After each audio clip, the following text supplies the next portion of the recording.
Shalom saudara-saudara yang kekasih. Kali ini saya ingin membagikan pengalaman saya yang semoga menjadi kekuatan berkat bagi saudara-saudara yang mendengar.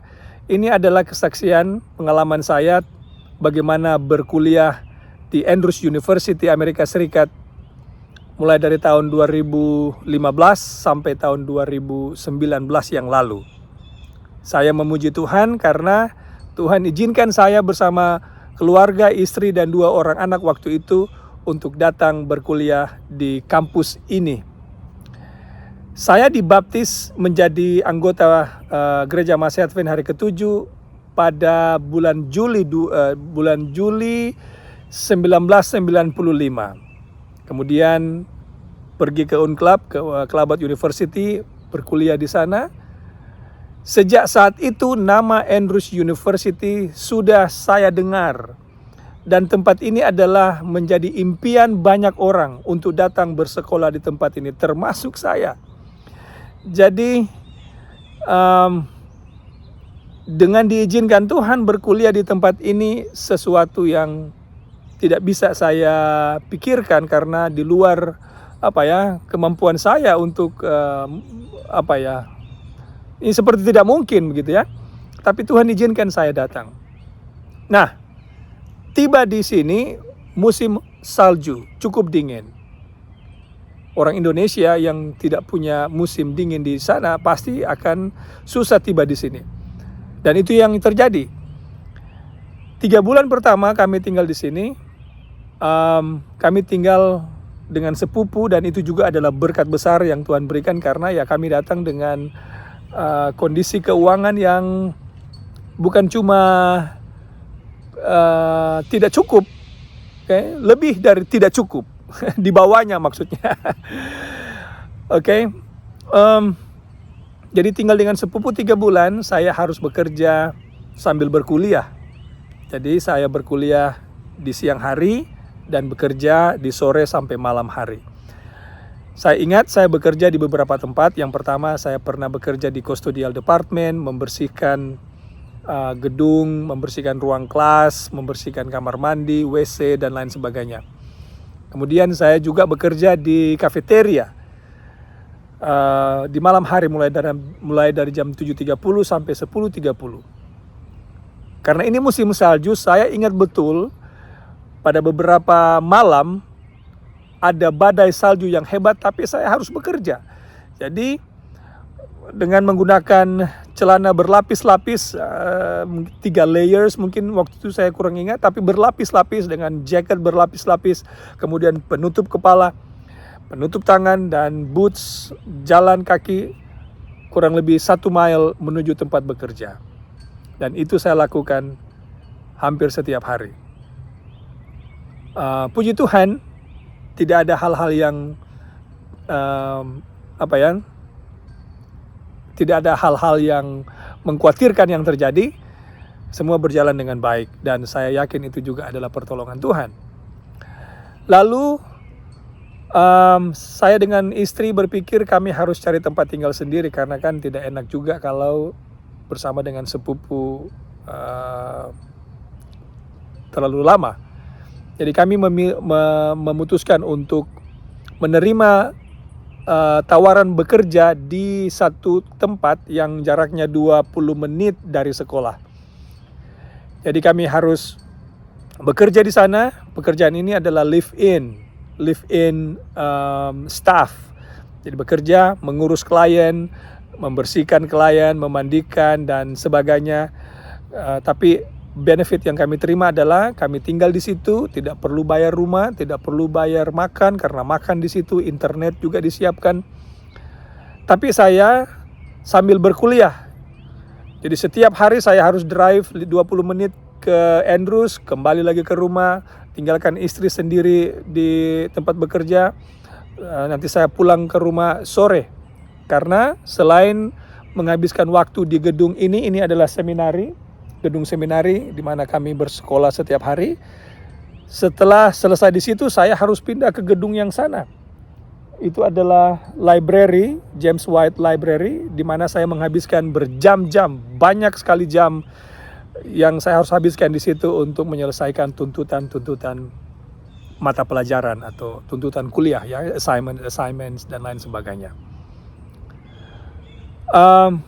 Lalu Tuhan beri berkat yang lain. Selain datang ke sini menambah ilmu, Tuhan juga tambahkan saya keturunan.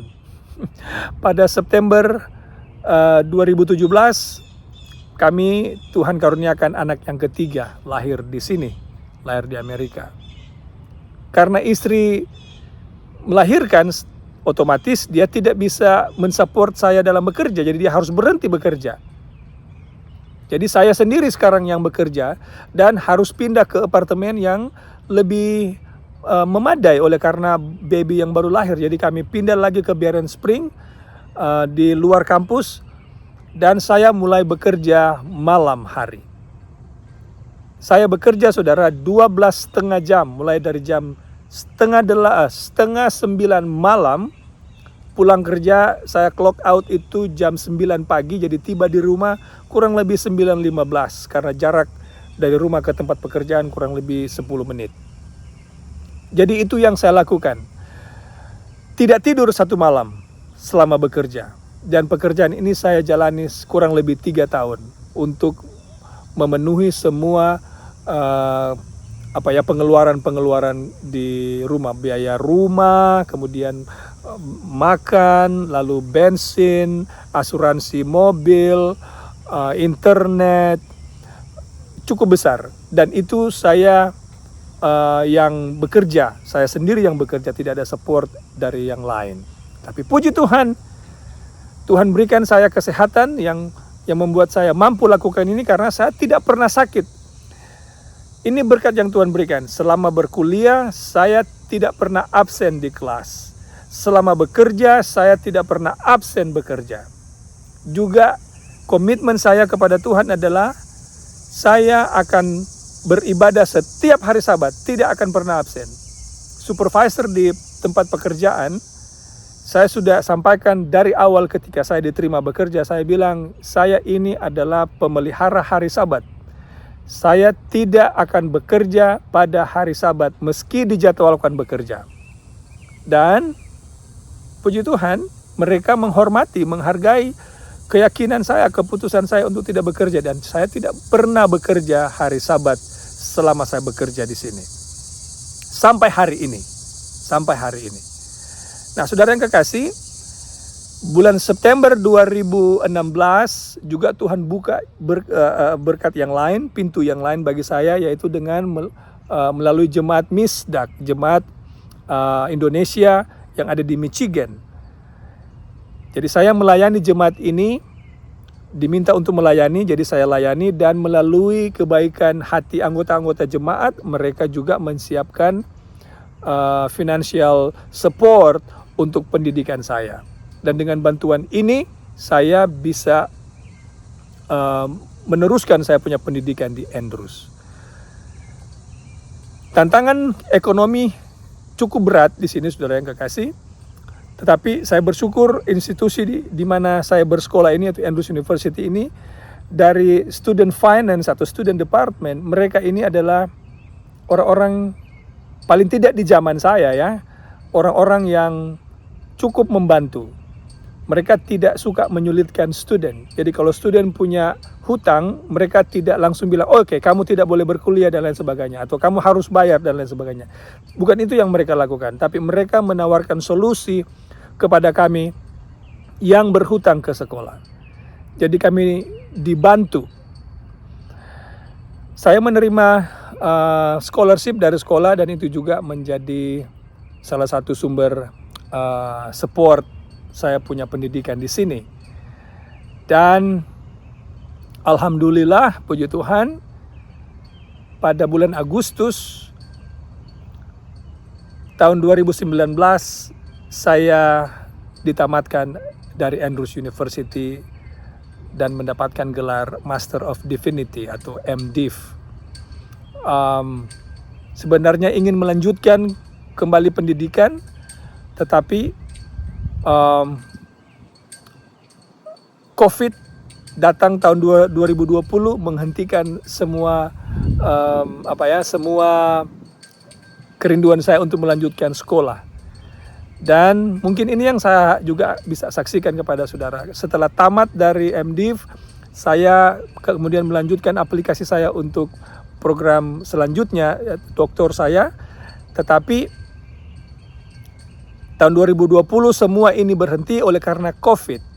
Jadi ketika COVID datang, semua international student harus keluar dari kampus, diminta meninggalkan kampus atau diminta pulang ke negara masing-masing. Nah, saya tidak bisa pulang ke Indonesia karena ketika COVID datang di sini di Indonesia itu sudah di lockdown. Jadi tidak menerima lagi penerbangan dari Amerika Serikat.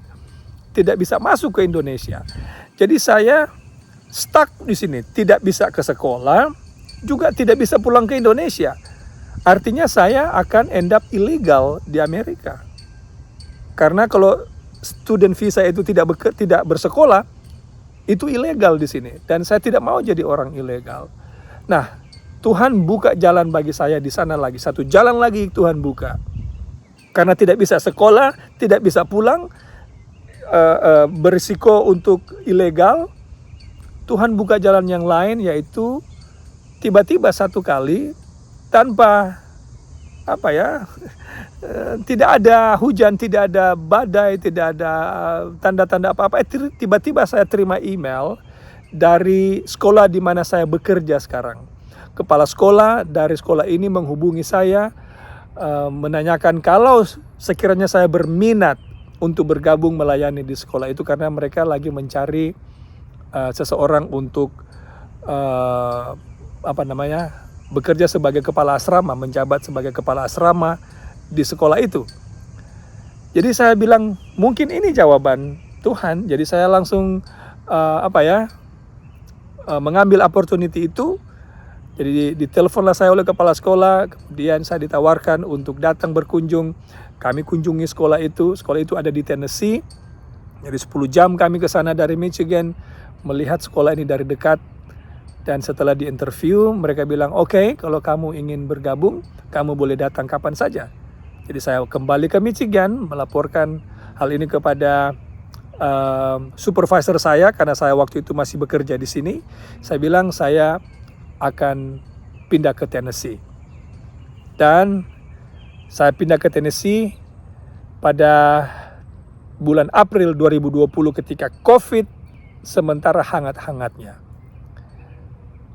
Tahukah saudara, ketika saya tiba di sana, sekolah ini langsung juga lockdown, completely lockdown, dan tidak menerima siapapun datang ke tempat itu. Tidak ada juga menerima pegawai.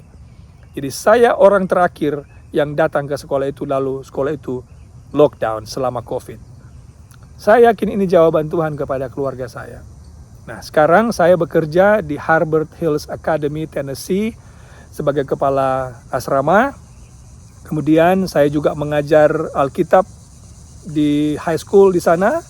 Kemudian saya barusan juga diberikan tanggung jawab sebagai pendeta sekolah. Jadi saya adalah kampus pastor di sekolah ini. Ini saya punya pekabaran kepada saudara yang saya dapati oleh karena kalau kita setia kepada Tuhan, Tuhan akan buka jalan. Kalau ada anak-anak kita yang pingin sekolah, katakan kepada anak-anak kita bahwa uang bukan segala-galanya. Uang bukanlah syarat utama untuk bersekolah. Syarat utama untuk bersekolah atau sukses dalam kehidupan adalah setia kepada Tuhan. Kalau kita setia kepada Tuhan, tidak sempurna tentunya kita ini ya. Kita masih hidup di dunia ini, kita tidak sempurna. Tapi kalau kita menyatakan komitmen kita untuk setia, Tuhan akan memberkati hidup kita. Dia akan hargai kita, dia akan hormati kita, dan akan menyiapkan jalan keluar bagi kita. Saudara yang kekasih, saya juga akan mati satu saat kalau Tuhan belum datang. Tapi bukan cuma saya yang akan mati. Semua orang di dunia ini akan mati kalau Tuhan belum datang. Orang kulit putih, kulit hitam, orang rambut keriting, orang rambut lurus, orang berpendidikan, orang tidak berpendidikan, orang kaya, orang miskin, orang yang punya pekerjaan, orang yang tidak punya pekerjaan, semua akan mati. Kalau semua akan mati, kalau begitu, apa yang akan kita lakukan dalam hidup ini? Untuk apa kita hidup? Saudara yang kekasih, bagi saya sekarang ini, hidup adalah untuk melayani Tuhan. Tujuan saya hidup adalah memastikan bahwa saya mau setia kepada Tuhan. Karena Tuhanlah harapan satu-satunya yang bisa menyiapkan kita kehidupan di balik kematian atau kehidupan sesudah kematian. Mari kita setia kepada Yesus, karena hanya Dialah satu-satunya jalan atau satu-satunya harapan kita di dunia ini. Tuhan kiranya memberkati, dan semoga kesaksian yang saya sampaikan boleh menolong saudara, memberkati hidup saudara, dan menjadi inspirasi juga bagi saudara sekalian. Terima kasih, Tuhan memberkati.